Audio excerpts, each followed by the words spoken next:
체면의 집, 사랑의 빈자리. 프롤로그 그날 나는 쓰러졌다.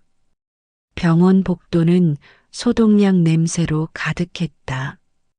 형광등 불빛이 차갑게 내리쬐는 가운데 의사의 목소리가 귓가에 맴돌았다. 환자분, 자궁을 적출해야 합니다. 더 늦으면 위험합니다. 적출. 그 단어가 가슴을 후벼 팠다. 아이 셋을 품어 낳았던 그 자리를 이제는 도려내야 한다니. 민수가 어색하게 손을 내밀었다. 괜찮아질 거야. 하지만 나는 알고 있었다.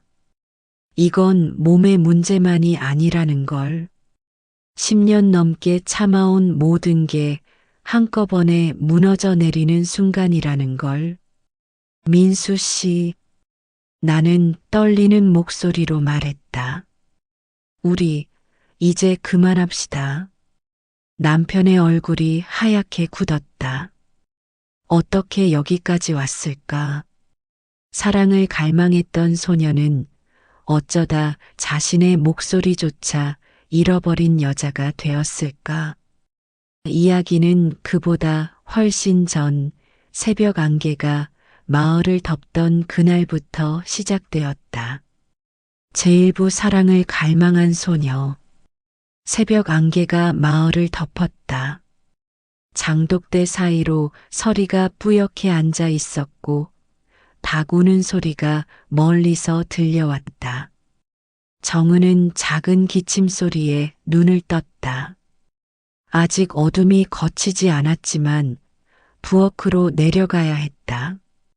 아버지가 깨기 전에 아궁이에 불을 지피지 않으면 하루의 시작부터 눈총이 돌아올 테니까. 보리쌀을 씻는 손끝이 얼얼했다. 물이 맑아질 때까지 두세 번은 헹궈야 했다. 정은은 손등에 물기를 훔치며 솥뚜껑을 덮었다. 곧 아랫방에서 문이 쾅 열렸다. 술 기운이 채 가시지 않은 듯한 아버지의 목소리가 허공을 찔렀다. 밥은 다 됐냐? 대답이 아니었다. 늘 그렇듯 명령이었다. 어머니가 허둥지둥 상을 차렸다. 하얀 쌀밥 2그릇은 큰오빠와 둘째 오빠 앞에 놓였다. 정은과 어머니 앞에는 보리밥이 얹힌 사기 그릇이 덩그러니 놓였다. 아버지는 달걀 프라이를 아들들 밥 위에 척 얹으며 말했다. 남정네들이 힘을 써야 집안이 굴러가는 거다. 많이 먹어라. 정은은 고개를 푹 숙였다. 그릇 속 보리밥이 목에 걸릴 것 같아 물을 들이켰다. 어머니가 눈치를 보며 김치를 조금 더 덜어주려다 아버지 눈치를 살피고 말았다. 정은은 조심스레 입을 열었다. 아버지, 이번에 학교 모의고사에서 제가 전교. 쓸데없는 소리 하지 마라. 아버지는 숟가락으로 상을 탁 쳤다. 여자가 글 잘해봤자 어디다 쓰겠냐.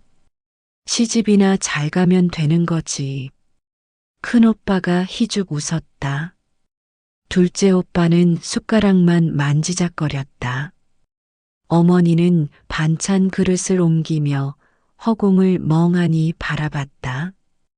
밥이 끝나자 아버지는 호주머니에서 봉투를 꺼내 아들들에게 내밀었다. 등록금이다. 잘 챙겨라. 정은의 눈길이 잠깐 봉투에 머물렀다. 아버지의 눈이 번쩍였다. 너한테 들어갈 돈 없다. 괜히 욕심 부리지 마라. 짧은 말이었지만 겨울 찬바람처럼 뼛속까지 스며들었다. 학교에 가면 세상은 달랐다. 교실 창으로 햇살이 기울어 들어오고 책상 위에 흩뿌려졌다. 담임 선생님이 정은을 불렀다. 교무실 책상 위에 시험지가 포개져 있었고 그 맨 위 시험지를 건네주었다. 잘했다. 내가 전교 1등이야. 빨간 도장이 찍힌 종이가 손에 닿는 순간 정은의 가슴이 환해졌다. 마치 얼어붙은 창문이 순간 녹아내리는 것 같았다. 그러나 곧 다시 냉기가 밀려왔다. 이걸 집에 가져가면 아버지는 뭐라고 할까? 선생님이 또 다른 종이를 내밀었다. 장학금 신청서야. 추천은 내가 맡을게. 보호자 도장이 필요한데 어머니 도장도 가능하다. 혹시 어렵다면 내가 도와주마. 정은은 숨을 고르며 신청서를 가슴에 꼭 끌어안았다. 종이 한 장이 이렇게 따뜻할 수 있을까? 집에 돌아오자 부엌에선 나물 삶는 냄새가 풍겼다. 어머니가 고개를 들었다. 왔니? 정은은 망설이다 시험지를 내밀었다. 엄마, 저 이번에 1등 했어요. 선생님이 장학금 신청서 주셨어요. 엄마 도장 찍어도 될까요? 어머니는 잠시 말이 없었다. 문밖을 살피고 장롱에서 낡은 도장통을 꺼냈다. 손끝이 떨렸다. 아버지한테 들키면 큰일이다. 그래도 내가 원하면 찍어줄게. 붉은 잉크가 도장에 묻었다. 신청서 한쪽에 선명히 도장이 박혔다. 그 순간 정은은 마치 누군가에게 인정받은 사람처럼 숨이 트였다. 그러나 그 순간 대문이 덜컥 열렸다. 아버지가 들어왔다. 술 냄새가 먼저 집안을 메웠다. 물 떠와라. 정은은 신청서를 치마 속에 감추고 물동이를 들었다. 아버지는 물을 마시며 집안을 둘러봤다. 여자애가 뭘 그렇게 어수선하게 다니냐? 어머니가 용기를 내 말했다. 정은이가 이번에 전교 1등을 했답니다. 닥쳐라.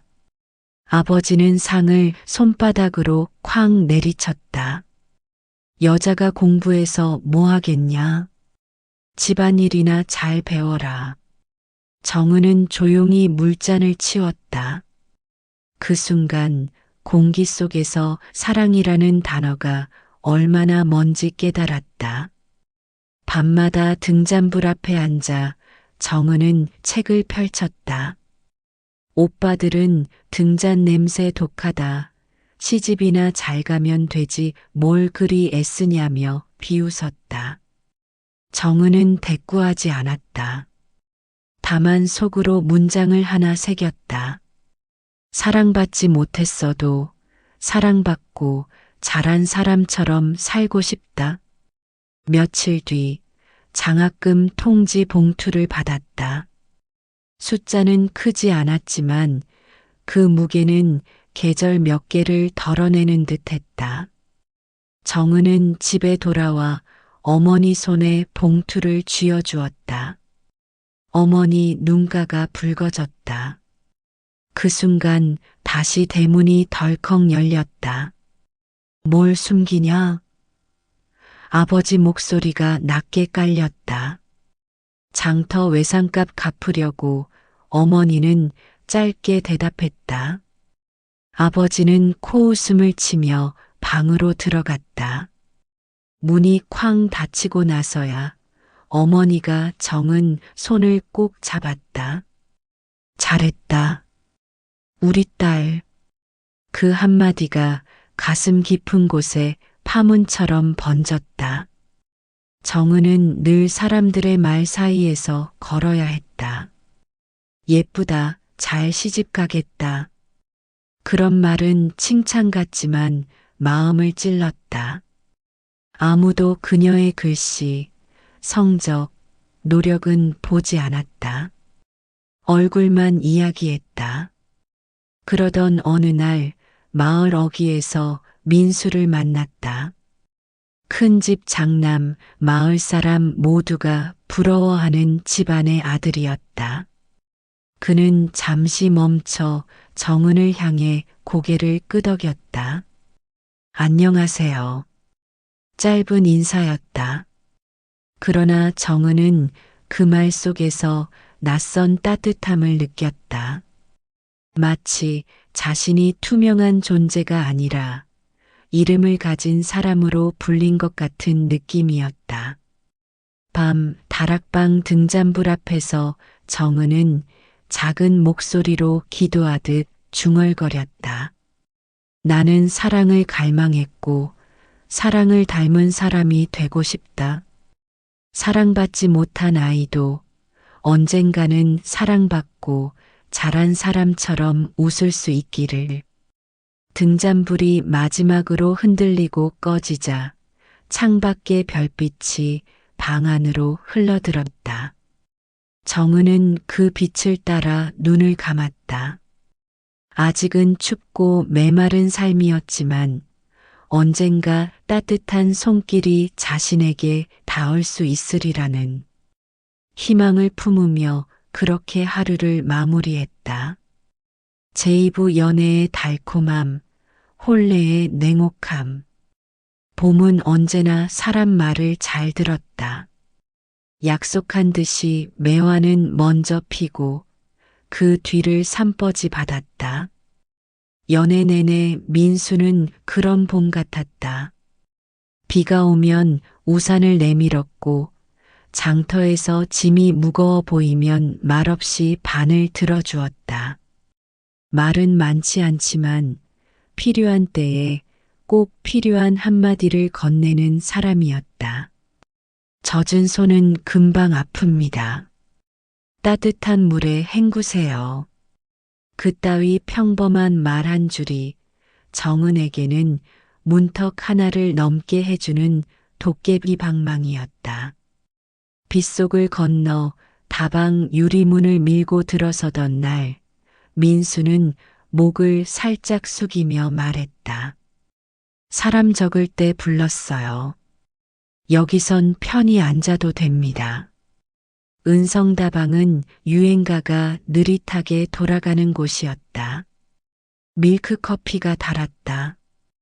정은은 생전 처음으로 커피잔을 양손에 감싸 쥐고 자신이 대접받는 사람이라는 낯선 감정을 받아들였다. 민수는 컵받침에 물자국을 한번 훑어본 뒤 조심스레 말했다. 정은 씨, 제가 요즘 자주 그쪽을 생각합니다. 그 말은 오래 묵힌 장아찌처럼 짭조름했다. 짭조름해서 더 오래 갔다. 정은은 다 말하지 못한 집안을 조금씩 꺼냈다. 술기운의 아버지, 아들만 귀히 여기던 밥상, 보리밥의 시린목. 민수는 중간에 끊지 않고 다 듣고 나서 고개를 끄덕였다. 알아요. 다 알아도 그래도 저는 정은 씨가 좋습니다. 그때 정은은 생각했다. 사람은 사랑을 받으면 얼굴이 달라지는구나. 자신이 사랑받고 자란 사람처럼 웃고 있다는 사실을, 그 웃음이 스스로도 낯설 정도로 부드럽다는 사실을. 혼례날 아침은 유난히 맑았다. 마당엔 붉은 천이 펄럭이고 장독대 사이로 햇빛이 참기름처럼 번져 흘렀다. 동네 안악들이 모여들었다. 수군거림은 언제나 칭찬과 험담이 섞인 국물 같았다. 한 숟가락 뜨면 달고 다음 숟가락은 씁쓸했다. 얼굴 하나로 큰 집 며느리로 가는구먼. 공부도 잘했다던데? 그런 건 시집 가면 소용없지. 큰 집에 들면 법도부터 배워야 해. 정은은 연지곤지 찍은 볼을 내리깔고 숨을 천천히 세었다. 오늘만은 속으로 3번 되뇌었다. 오늘만은 사랑받고 자란 사람처럼 웃자. 신랑 민수의 눈빛은 변함없이 담담했다. 예식이 길었고 주례의 말은 더욱 길었다. 서로 아끼고 서로 믿고 말마다 서로가 붙었으나 그 서로가 같은 무게를 가질지는 아직 누구도 몰랐다. 가마가 마을길을 지나 새집 대문을 들어섰을 때 정은은 한숨을 아주 작게 쉬었다. 마루가 길고 대청이 넓은 그 집은 햇살조차도 체면을 차려 들어오는 집 같았다. 벽에는 오래된 족보가 걸려 있었다. 그 느릿한 글자들이 방안 공기를 가늠했다. 첫날 밤 민수는 여전히 다정했다. 요를 펴며 오늘 수고 많았어요 라고 물을 건네며 목이 마르죠? 라고 했다. 그 2 문장으로 정은은 잠시 안정을 얻었다. 이런 식이면 살아볼 만하겠구나. 창호지 너머로 들리는 잔치의 노랫소리가 밤을 늦게까지 밀고 갔다. 달이 3번 차고 기울 즈음 집의 결은 선명해졌다. 시어머니의 발소리는 느리고 정확했다. 대청 끝에서 방 앞까지 일정한 박자. 불러 세우는 호칭은 부드럽지 않았다. 정은아. 예, 어머니. 큰 집 체면이란 게 있다. 젓가락은 바깥으로 두는 게 아니고 웃음은 소리 없이 눈으로만 하는 거다. 정은은 예하고 대답했다. 첫 주에는 하루에 20번도 넘게 예라고 했다. 둘째 주가 되자 예의 횟수를 세지 않게 되었다. 셋째 주 즈음 이웃담 너머로 새어든 말이 시어머니의 귀에 박혔다. 누구네는 큰 집 새며느리가 다방 유리창 앞을 지나더라는 웃는 입꼬리가 높더라는 새댁치고 기운이 좋아 보인다는 칭찬 같기도 험담 같기도 한 말들. 그날 저녁 시어머니는 이유를 묻지 않고 결론부터 내렸다. 내가 잘했으면 그런 소리가 안 나온다. 큰 집은 말이 먼저 들린다. 며느리가 알아서 체면을 세워야 한다. 정은은 억울했지만 억울하다고 말하지 않았다. 억울하다는 말은 체면을 깎는 소리라고 배웠다. 말하지 않는 법을 빨리 배운 사람만이 이 집에서 오래 버틸 수 있었다. 민수는 그 자리에 없었다. 장에 나가 있었거나 안방에 있어도 신문을 펴든 채였다. 밤이 되어 아내가 조심스레 낮은 소리로 하루를 꺼내놓으면 민수는 귀를 기울이는 듯 하다가도 결국 이렇게 답했다. 정은아, 큰 집 며느리가 어떤 건지 너도 알고 결혼한 거 아니었냐? 그 말은 부드럽게 얹은 주먹 같았고 엷은 웃음에 쌓인 칼날 같았다. 연애 때 같은 다정한 손길로 내미는 위로를 기대했던 정은은 잠깐 굳었다. 마음이 웃도리를 벗은 채 마루에 내놓인 것처럼 서늘했다. 그래도 오늘은 좀 하고 말을 시작하면 민수는 말 사이를 자르지 않으려고 애쓰다 결국 덧붙였다. 어머니 말씀도 다 이유가 있다. 여긴 우리 집이고 체면이 있으니까.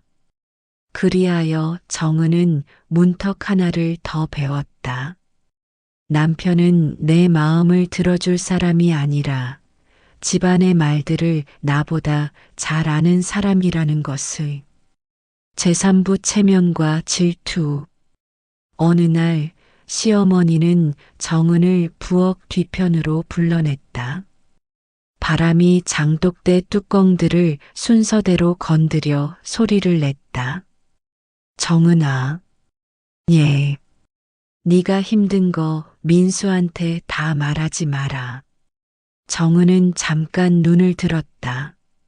시어머니의 눈빛은 매우 고요했는데 고요함 속에 돌이 가라앉아 있었다. 사내를 붙잡아 놓으면 집안 체면이 무너진다. 큰 집 며느리는 남편한테 매달리는 거 아니다. 너는 너무 남편을 의지하려 드는 것 같다. 저는 매달리려는 게 아니고가 어디 있냐? 사내는 밖을 보고 들어와 마음이 쉬어야 한다. 내가 일일이 힘들다고 하소연하면 그걸 누가 감당하나? 네 애미는 하소연할 때가 있었겠냐? 정은은 입술을 깨물었다. 하소연은 엄마 품에서만 배운 말이었다.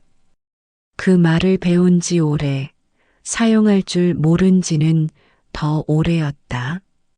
알겠습니다라는 말이 목구멍 가까이까지 왔다 갔다 하다가 다시 내려앉았다. 내가 마음을 굳혀야 한다. 체면이란 게 사람을 살려. 그 말은 칼날처럼 번들거렸다. 마음을 굳히면 살 수 있다는 말이 맞을 때도 있을 것이다. 하지만 마음이 굳는 만큼 웃음은 줄고 눈물은 깊어지는 법이었다. 장날 시어머니는 정은을 데리고 시장으로 나갔다. 바구니는 시어머니가 들었다. 큰 집 며느리가 바구니를 들고 다니면 체면이 어디로 가겠니? 좌판마다 시세를 물으며 살 듯 말 듯 했다. 이건 새우 냄새가 남네. 큰 집 잔치상엔 냄새가 먼저다. 말끝마다 좌판 주인은 애매한 웃음을 지었다.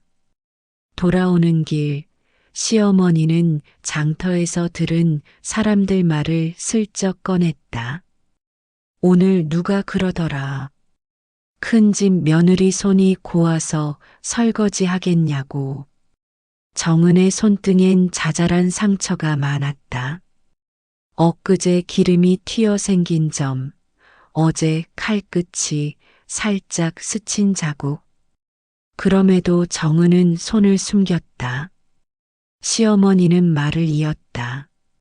그러니 더 깨끗해야 한다. 설거지 소리가 나면 안 된다. 그릇끼리 부딪히는 소리는 체면을 깎는 소리다. 그날 저녁 정은은 물그릇 속에서 그릇을 닦다가 문득 깨달았다. 자신의 손이 그릇에 닿는 소리를 줄이면 마음 안쪽에서 들리는 자신의 목소리도 함께 줄어든다는 것을. 괜찮아. 오늘도 스스로에게 들려주는 말조차 줄여야 했다. 동네 아이들이 대문 틈으로 얼굴을 내밀고 말했다. 큰 집 며느리다. 예쁘다. 아이들의 소리는 솔직했고 그래서 더 멀리까지 갔다. 시어머니는 바람처럼 나타나 문을 반쯤 닫았다. 아이들아, 문 안 들여다보는 법이야. 큰 집 체면이 있지. 그리고 정은을 돌아보며 덧붙였다. 문틈으로 손 흔드는 버릇 들이지 마. 그런 게 더 체면을 깎는다. 정은은 잠깐 손을 들었다가 그대로 내려 무릎 옆에 붙였다. 손바닥이 아직 따뜻했다. 손 안의 따뜻함을 어찌할 수 없어 살짝 주먹을 쥐었다 폈다. 밤이면 민수는 점점 말수가 줄어들었다. 바깥일이 늘며 얼굴에 피곤이 내렸다. 하루는 정은이 용기를 내어 조심스레 꺼냈다. 어머니 말씀, 제가 더 잘하려고 노력할게요. 그런데 가끔은 너무 서러워요. 민수는 방바닥의 목결을 쳐다보다 눈길을 들었다. 한숨처럼 느린 말이 뒤따랐다. 정은아, 내가 다 알고 결혼한 거야. 큰 집 며느리로 산다는 게 어떤 건지 그때도 말했잖아. 그때는 그 말이 이렇게까지일 줄은 몰랐어요. 민수는 한동안 가만히 있었다. 대답 대신 손을 내밀었다. 손끝이 서로 닿고 잠깐 온기가 건너갔다. 하지만 그 손은 오래 머물지 못했다. 다음 날 아침이면 다시 체면과 법도가 사내의 손목을 잡아 끌었다. 여름비가 세차게 쏟아지던 밤, 시어머니는 처마 끝을 바라보다 문득 말했다. 빗물이 고인다. 큰 집 마당 물길은 모양이 있어야 한다. 정은은 우비를 걸치고 마당으로 뛰어나갔다. 비는 눈과 볼을 가리지 않고 때렸다. 삽자루로 물길을 틔우고 빗자루로 잔잔한 물길을 안내했다. 발목까지 차오르는 물이 한기를 올렸다. 문지방에 선 시어머니가 덧붙였다. 허리 굽히는 모양을 배워라. 허리 라인이 체면이다. 그 말이 우스워서 아니면 눈물에 섞여서인지 정은은 웃음이 배어나왔다. 비가 웃음을 지워버렸다. 허리 라인이 체면이라면 내 마음 라인은 무엇일까? 비소리에 섞여 아무도 듣지 못할 질문이 허공으로 스며들었다. 며칠 뒤 큰 잔치가 열렸다. 마당 가득 쌍이 줄지어 놓이고 동네 사람들이 모였다. 정은은 새벽부터 손에 물집이 잡히도록 음식을 만들었다. 탕에서 거품을 걷고 전을 부치고 나물을 무쳤다. 그러나 사람들 앞에서 시어머니는 말했다. 우리 며느리가 한 게 아니라 다 집안에서 해오던 방식대로 했습니다. 정은은 그 말이 자신의 존재를 지워버리는 말임을 알았다. 그럼에도 미소를 지었다. 체면을 위해서였다. 동네 아주머니들은 상을 훑어보며 수군거렸다. 역시 큰 집은 달라. 며느리 손이 빠르네. 시어머니는 그때도 말을 잘랐다. 배운 건 여기서 배운 거지요. 친정에서 배운 건 작은 집 체면이지. 웃음이 퍼졌다. 민수는 멀리서 그 말을 들었지만 아무 대꾸도 하지 않았다. 눈이 잠깐 마주쳤으나 그는 곧 다른 곳으로 시선을 돌렸다. 그게 더 아팠다. 잔치가 끝나고 정은은 산더미처럼 쌓인 그릇을 닦았다. 물은 점점 탁해졌고 손끝은 불었다. 시어머니가 장부를 보며 중얼거렸다. 사람들이 그러더구나. 큰 집 며느리가 어디서 저만치 해오나 하고. 그러니 내가 더 잘해야 한다. 잘해서 말이 멈추게 해야 한다. 체면이란 게 그래. 정은은 손을 물에 더 깊이 담갔다. 괜찮아. 오늘도. 속으로만 중얼거렸다. 사람들은 조금씩 정은을 알았다. 큰 집 며느리답다는 말은 칭찬처럼 들렸지만 그 말은 언제나 답다의 틀 속에 그녀를 눌렀다. 그 틀 안에서 정은은 자신의 호흡을 줄이고 발자국 소리를 줄이고 웃음을 줄였다. 줄이고 줄여 남은 것 밤마다 등잔불 앞에 적는 두 줄이었다. 나는 오늘도 얘라고 말했다.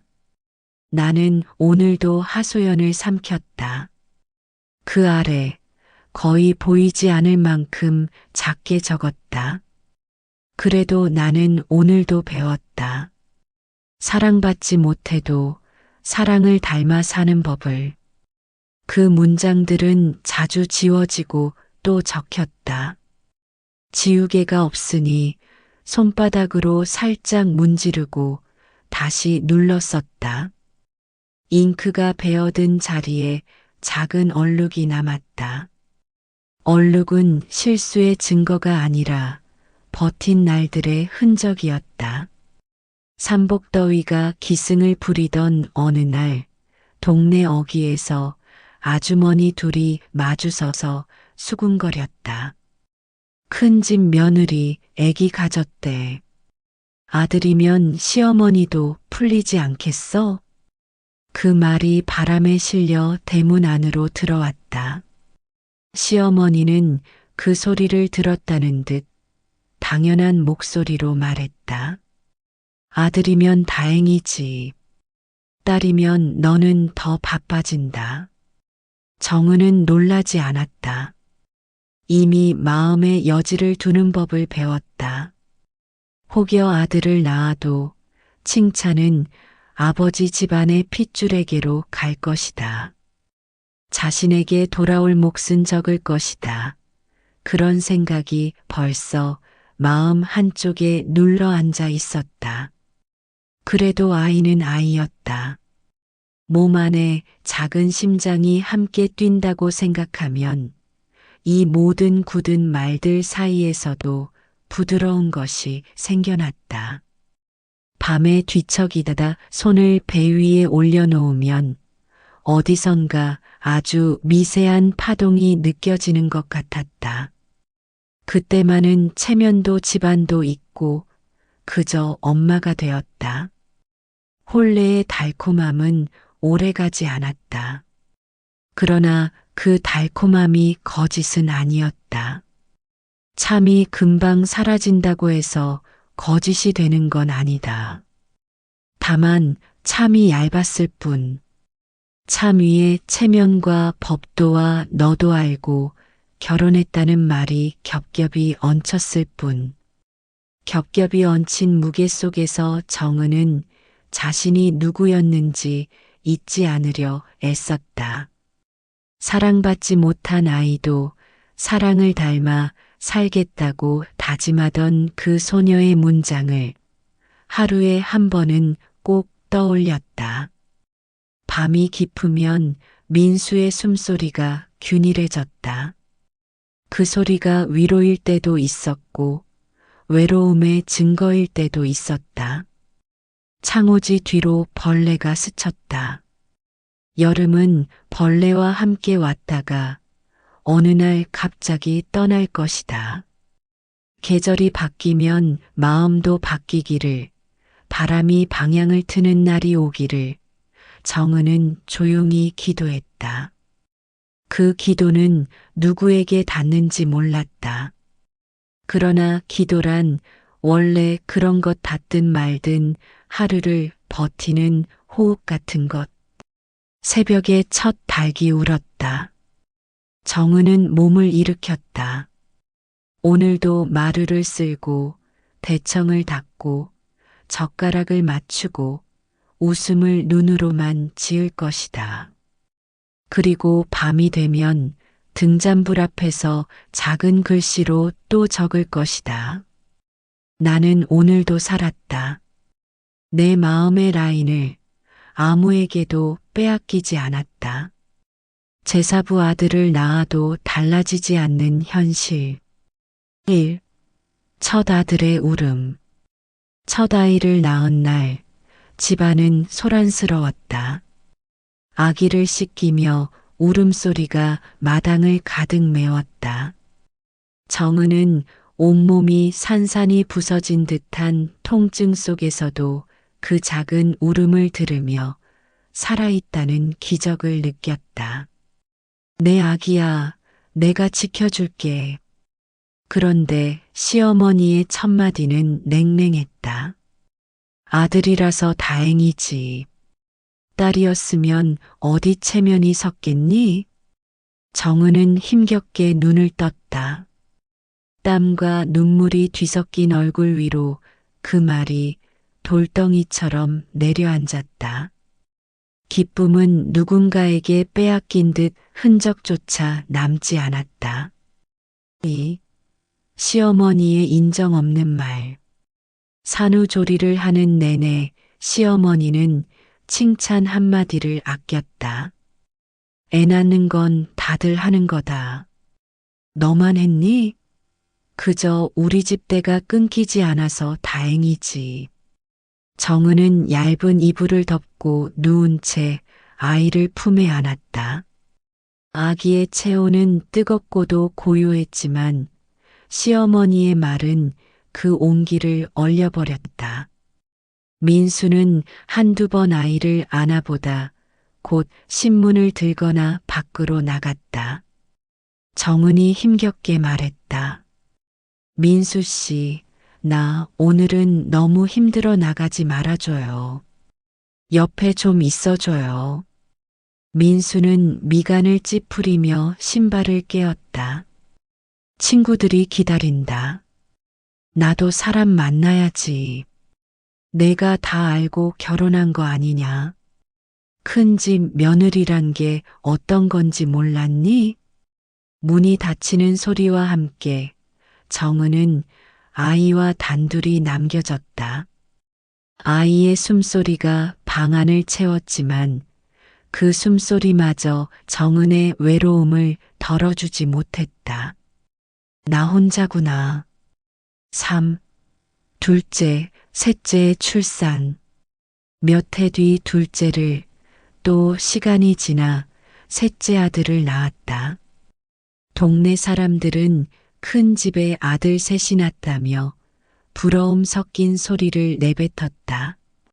그러나 정은의 귀에는 그 말이 달콤하지 않았다.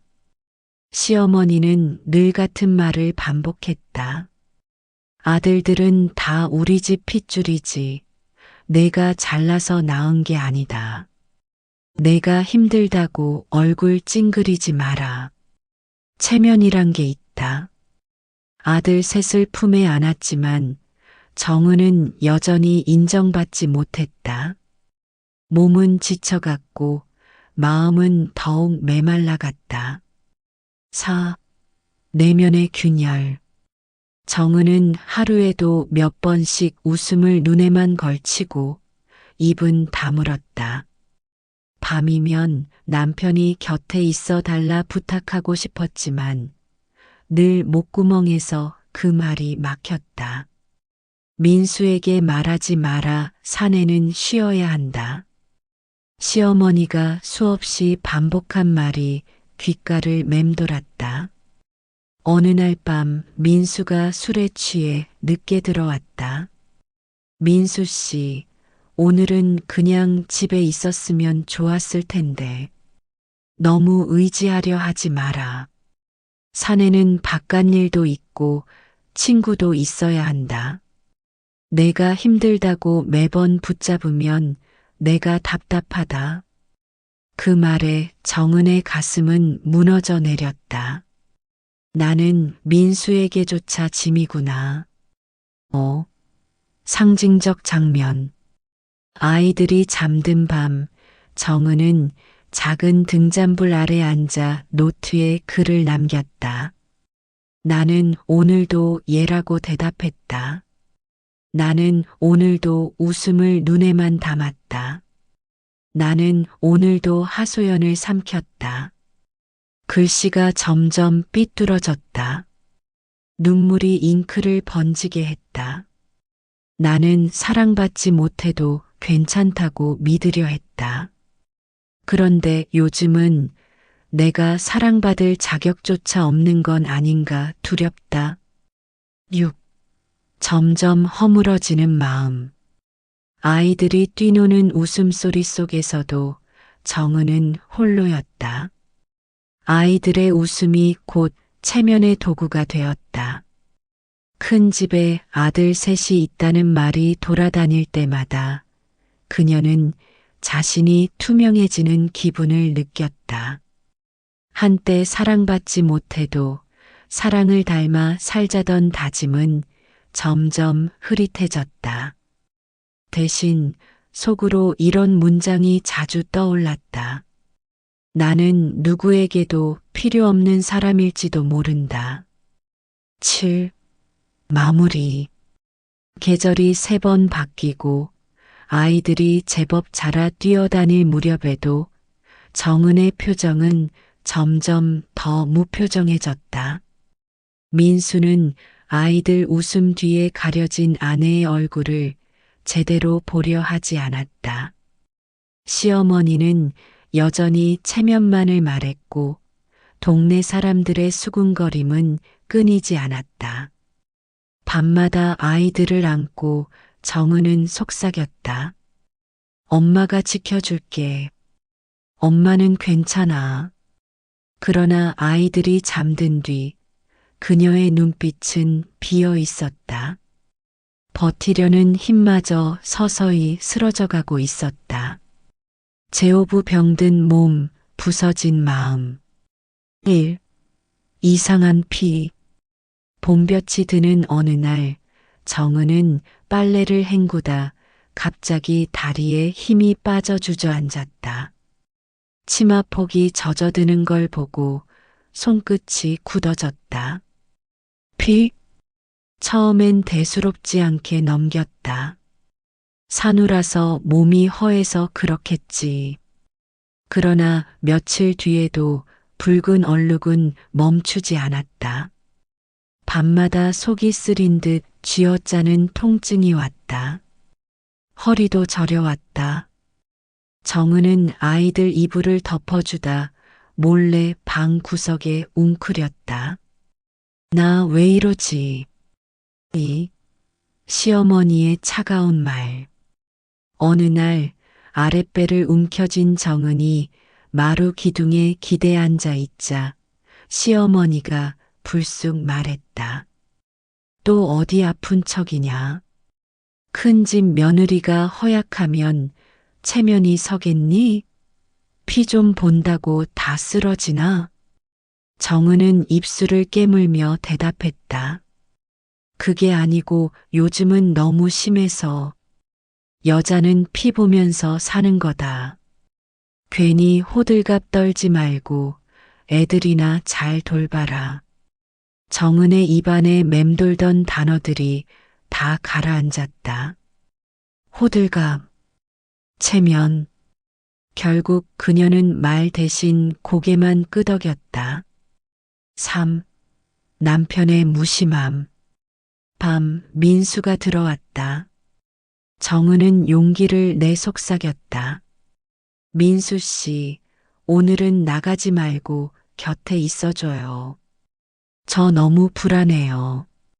민수는 피곤한 듯 한숨을 쉬며 신발을 신었다. 친구들이 기다려. 나도 사람 만나야지. 내가 다 알고 결혼한 거 아니냐. 큰 집 며느리가 어떤 건지 몰랐니? 제발 오늘만은. 그러나 문은 닫혔다. 아이 울음과 정은의 숨소리만 남았다. 4. 쓰러짐과 진단. 며칠 뒤 마당에서 빨래를 널다가 정은은 쓰러졌다. 얼굴이 새하얗게 질린 채였다. 이웃이 놀라 달려와 외쳤다. 큰 집 며느리 쓰러졌다. 민수가 부축해 읍내 병원에 데려갔다. 의사의 얼굴은 심각했다. 환자분, 단순 위험이 아닙니다. 스트레스성 출혈이 반복돼 자궁근종이 악화됐습니다. 하혈이 계속되면 생명도 위태롭습니다. 자궁 적출을 서둘러야 합니다. 정은의 귀에는 적출이라는 단어만 맴돌았다. 자궁, 아이들을 품어온 자리. 이제는 도려내야 한다니. 상실감과 오열. 집으로 돌아오는 길, 민수는 어색하게 위로했다. 요즘 의술이 좋대. 수술하면 괜찮아질 거야. 정은은 떨리는 목소리로 말했다. 민수 씨, 저는 이제 다시는 아이를 못 낳는데요. 여자로서 다 잃는 기분이에요. 민수는 대답하지 못했다. 애써 시선을 창밖으로 돌렸다. 정은의 눈에선 눈물이 쉴 새 없이 흘렀다. 나는 사랑받지도 못하고 이제는 여자도 아니구나. 6. 이혼 요구. 수술 날짜가 잡히자 정은은 결심했다. 병실에 누운 채 남편을 불렀다. 민수 씨, 민수 씨, 우리 이제 그만합시다. 민수가 놀란 눈으로 그녀를 바라봤다. 뭐라고? 나는 너무 오래 참았어요. 시댁에서도 당신한테도 인정 못 받고 이제는 몸까지 잃었어요. 더는 못 견뎌요. 민수는 당황한 듯 웃음을 가장했지만 곧 굳어졌다. 너도 알고 결혼했잖아. 큰 집 며느리란 게 어떤 건지. 알았죠. 정은은 고개를 끄덕였다. 그런데 견디는 건 다른 문제예요. 저는 남편이 아니라 체면에만 기댄 사람과 살았어요. 민수는 아무 말도 하지 못했다. 정은은 담담히 말했다. 당신이 내 편이 되어주지 않는다면 이 결혼은 제게 감옥이에요. 7. 남편의 깨달음. 민수는 손으로 얼굴을 가렸다. 처음으로 흔들리는 목소리가 흘러나왔다. 무서웠어. 어머니한테 아니오라고 말하는 게, 집안 체면에서 벗어나는 게, 나는 그게 효인 줄 알았어. 그런데 그게 너를 이렇게 만든 거면 그건 효가 아니었구나. 정은은 멍하니 남편을 바라봤다. 민수의 눈에 눈물이 고여 있었다. 다시 해보자. 내가 떠나지 않게 내가 바꿀게. 어머니 말씀보다 이제는 내 목소리를 먼저 들을게. 정은은 대답하지 못했다. 하지만 눈물이 다시 흘렀다. 이번엔 서러움만의 눈물이 아니었다. 8. 수술과 변화. 수술날 민수는 병원 대기실을 서성이며 손을 떨었다. 정은의 자궁은 결국 적출되었다. 회복실에서 깨어난 정은은 배를 감싼 붕대와 함께 한 시절을 영영 잃은 허무함을 느꼈다. 민수가 손을 꼭 잡았다. 다시는 혼자 두지 않을게. 정은은 눈을 감았다. 아직 믿을 수 없었다. 그러나 오래 들을수록 손의 온기가 낯설지 않았다. 9. 지방과의 결별. 며칠 뒤 민수는 어머니 앞에서 처음으로 단호하게 말했다. 정은이는 내 아내입니다. 더는 힘들게 하지 마십시오. 우리 가정은 우리가 지킵니다. 시어머니는 얼굴이 굳었지만 민수는 물러서지 않았다. 정은은 그 목소리를 방 안에서 들으며 조용히 울었다. 10. 무너진 마음 위에. 정은은 더 이상 아이를 낳을 수 없었다. 그러나 아이 셋은 곱게 자랐고 그녀는 그 웃음 속에서 다시 살아갈 이유를 찾았다. 몸은 상처투성이었지만 마음은 조금씩 다시 피어났다. 밤마다 등잔불 아래 적어 내려갔다. 나는 오늘 내 목소리를 한 번 냈다. 나는 오늘 남편이 내 손을 잡아주었다. 나는 오늘 무너진 마음 위에 다시 서려고 한다.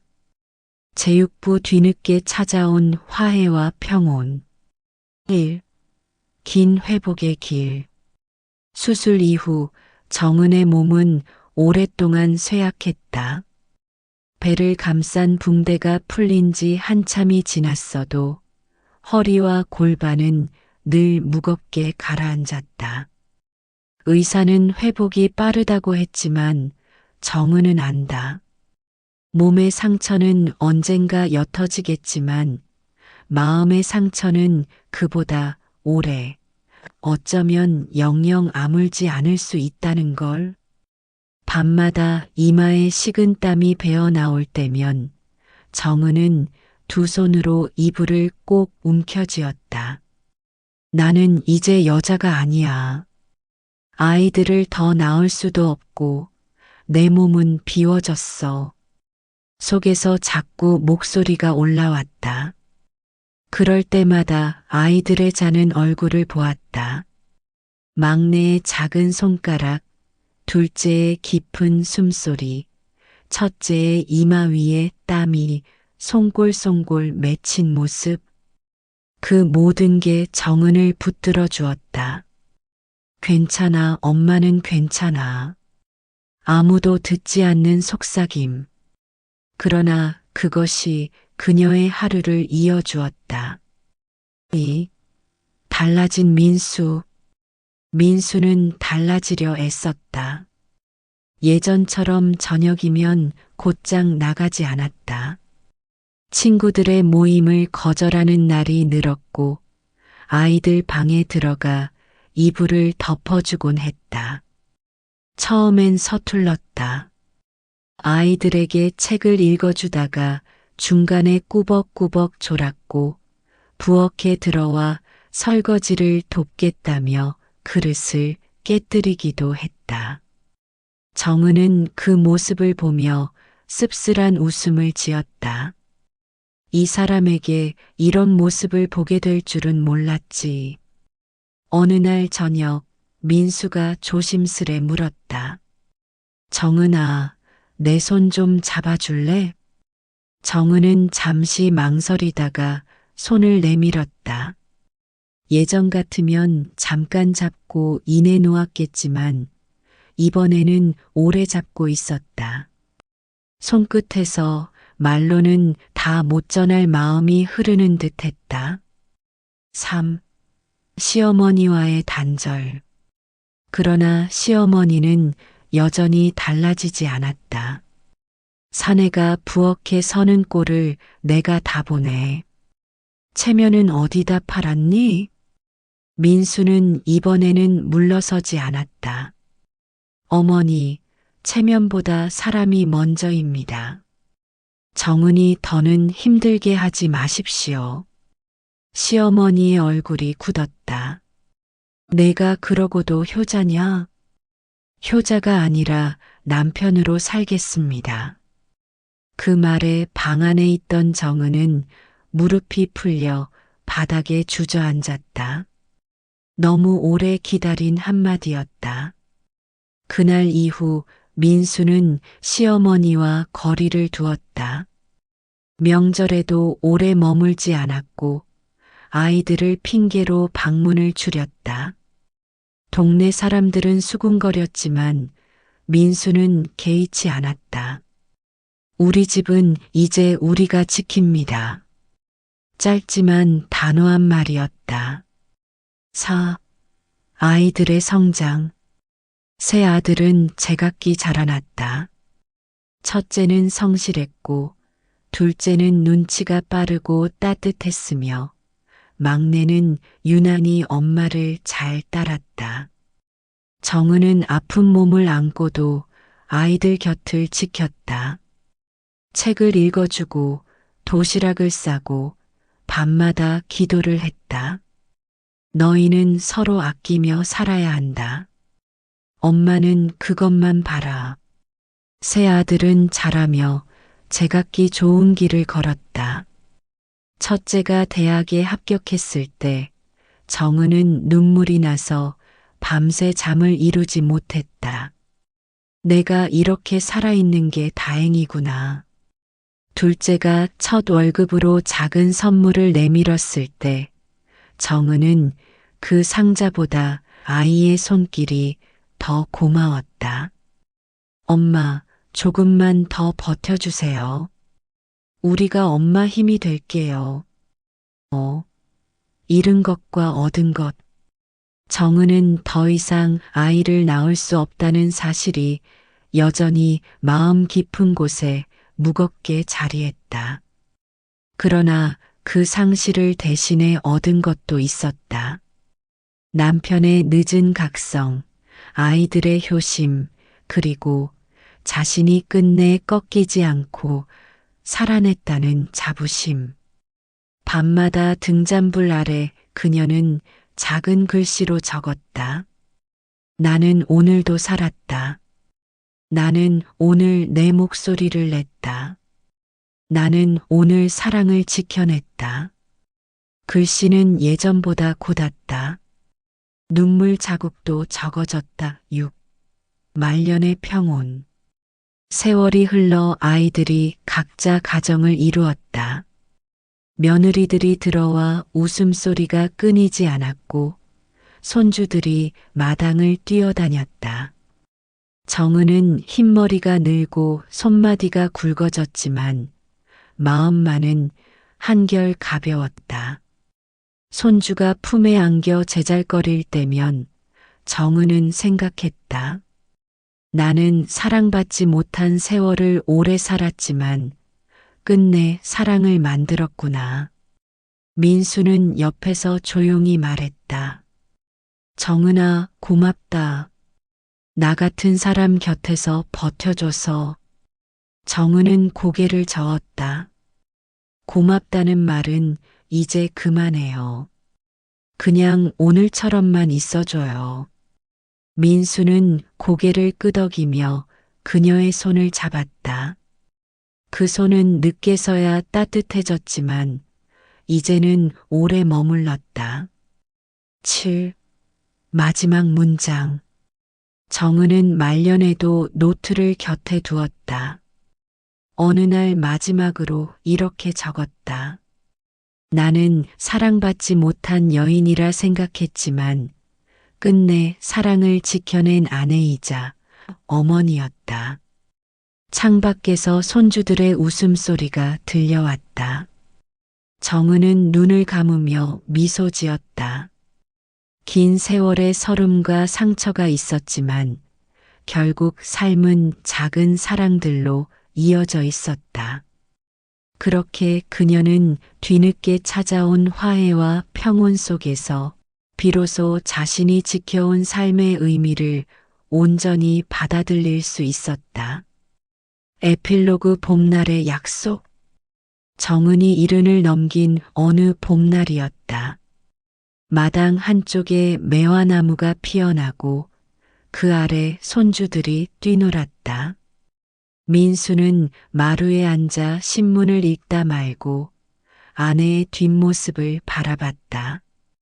정은은 빨래를 거두며 작은 콧노래를 불렀다. 예전엔 소리내어 노래하는 것조차 조심스러웠는데 이젠 달랐다. 민수가 옆으로 다가와 말했다. 정은아, 우리 어디 여행이라도 갈까? 정은은 잠시 손을 멈추고 웃었다.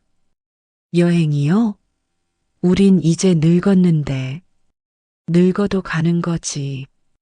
너랑 단둘이 가보고 싶어. 정은은 빨랫감을 바구니에 담으며 고개를 끄덕였다. 삶은 늘 늦었지만 그래도 늦은 만큼 소중했다.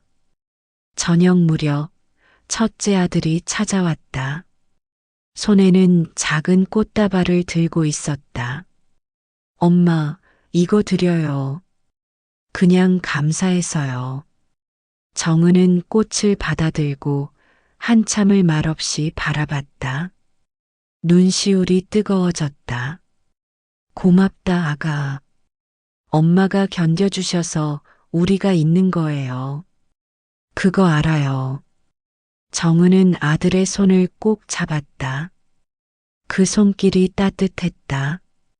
오래 기다린 온기였다. 밤, 정은은 노트를 펼쳤다. 오래된 노트의 마지막 페이지였다.